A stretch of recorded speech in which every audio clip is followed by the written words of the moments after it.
Hey gamer, welcome to the video. This is the ultimate Fallout 4 mods load order on Xbox Series X. The goal of this mods load order is to improve as much as we can about Fallout 4 on Xbox. Better graphics, gameplay, music, returning weapons and armors, and more. Everything is linked in a pinned comment.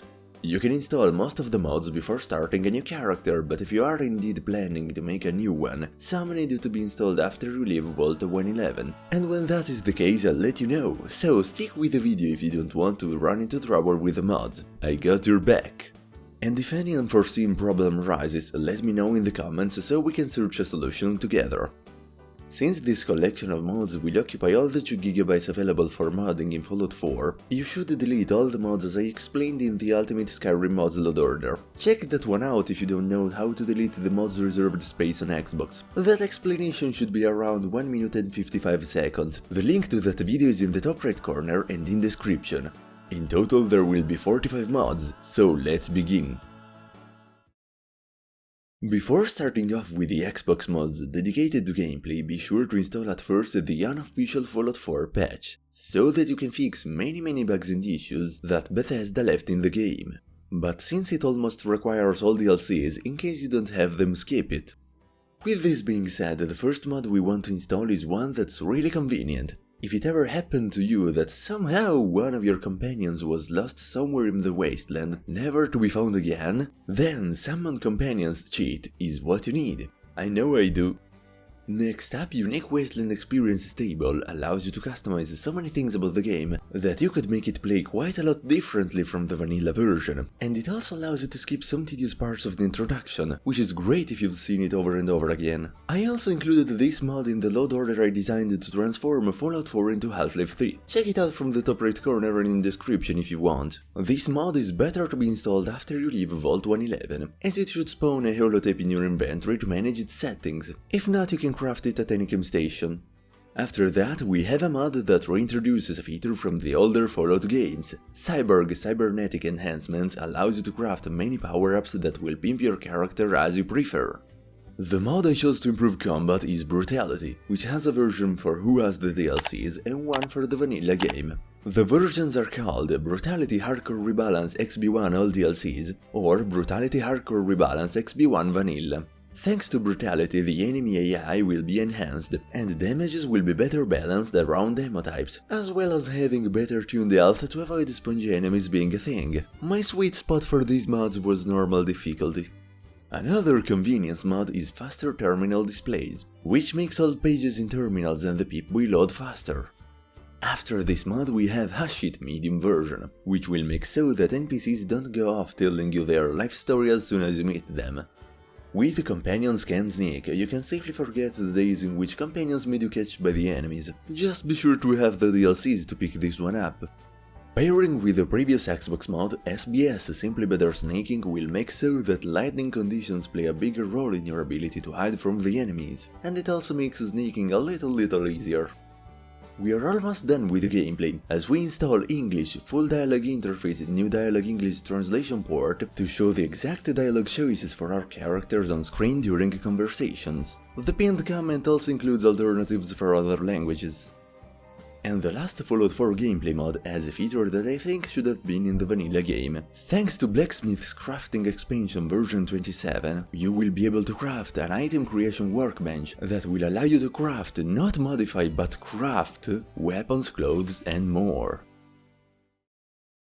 Militarized Minutemen Green Uniform Leveled Lists adds into Fallout 4 many modular military-themed items, which will also be given to the Minutemen faction. They really look great. The Fusion Gun is a cool customizable laser gun that you can find at University Point deep inside the Sedgwick Hall. Kill the cursor who is carrying it and make it yours. It even has custom sounds.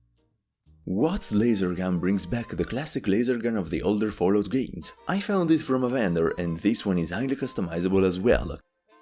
Other two guns that we are bringing back with mods are the Capital Wasteland 10mm pistol, which does not replace the vanilla 10mm pistol, and the G3 Classic Assault Rifle.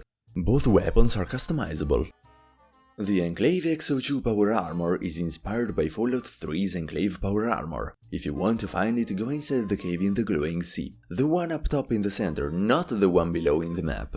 Get out of the cave and find the armor inside the Red Rocket Station. To also find the returning Hellfire XO3 power armor, go to the vertebrate wreckage in the glowing sea and head left from it. You will find a hatch in which there will be the armor. Next, if you feel limited by the Fallout 4's power armor mobility, you can get a classic Fallout 3 power armor with the Xbox mod T45X Experimental Light Power Armor 1K. Pick up the holotape inside the locker room of the satellite station Olivia to be able to craft it at any game station. For more Fallout 3 related mods, check out the video in the top right corner and in description. This amazing NCR Veteran Ranger armor can be found in the Lonely Chapel. Thanks to Automatron Securitron, you will be able to mix and match Securitron parts with Robots of the Automatron DLC. The incredible Xbox mod common with vehicles allows you to craft vehicles, which are spawned through throwable grenades, and can be picked up again as grenades. This mod requires the Automatron DLC. DC Mole Rats will spawn the classic mole rats in new locations. This mod does not replace the usual mole rats. As a last content addition mod, Mojave Geckos will spawn the geckos from New Vegas inside Fallout 4, as well as adding a quest to find a gecko companion. For more New Vegas related mods, check out the video in the top right corner and in description. Let's continue the load order with some replacement mods, which I will gloss over since they are self-explanatory. Purified Water Classic, Nuka-Cola Classic. To also make the previous mod work at Nuka World, you need Nuka-Cola Classic Nuka World patch, Holotape Classic, Fallout 3 and V Feral Ghouls Replacer, and Classic Ghouls Replacer for the Sentient Ghouls. Moving now on to some audio mods, we have Faded Glory, a post-apocalyptic soundscape, which really sells the destructive nature of Fallout. Then for more music I picked up these radios, Atomic Radio and WRVR, new companion and radio station for the Commonwealth and Far Harbor. Taking now care of the graphics for this load order, we have the Xbox mod Realistic Ragdoll Force, which replaces the death animations with realistic physics. Then for the blood we have Fallout 4 Gore Overhaul 3.0 by Nero1N and Enhanced Blood Textures Basic. My favorite gore mod though is Cross-Crit Overhaul, because when humanoid critters are disintegrated by plasma or laser weapons, their skeleton remains on the ground. One of the most important graphic Xbox mods of the list is Intensity ENB-like graphical enhancements without the hassle, because with it you can change color correction, brightness, contrast and more. My suggestion is to increase the contrast twice and decrease the saturation twice, but feel free to experiment the settings as you prefer, just keep in mind that every setting stacks up. Luckily there is a reset button, but still be careful. This mod is better to be installed after you leave Vault 111. Now, to make everything look more beautiful, also install one of these two mods depending on whether you have the DLCs or not. Better Graphics and Weather DLC, or Better Graphics and Weather no DLC. Let's now improve greatly a few details with the dilapidated roads faded and also visible Galaxy 4K. At last, before one last bonus mod, this is the mod you've been seeing throughout all the video. Badlands 2 XB1 transforms Boston into a desert, which I think makes the world feel way more dead, as it should feel. Badlands requires the Nuka World DLC. And the final mod is one I really like. Pip-Boy 3000A brings the classic Fallout 3 Pip-Boy into Fallout 4. Subscribe for more variety gaming content. I'm Chris, the gaming enthusiast, and you've been inside the Hidden Oddbox. Check out more videos if you enjoyed, and as always, thank you for watching, have a nice day, and game on!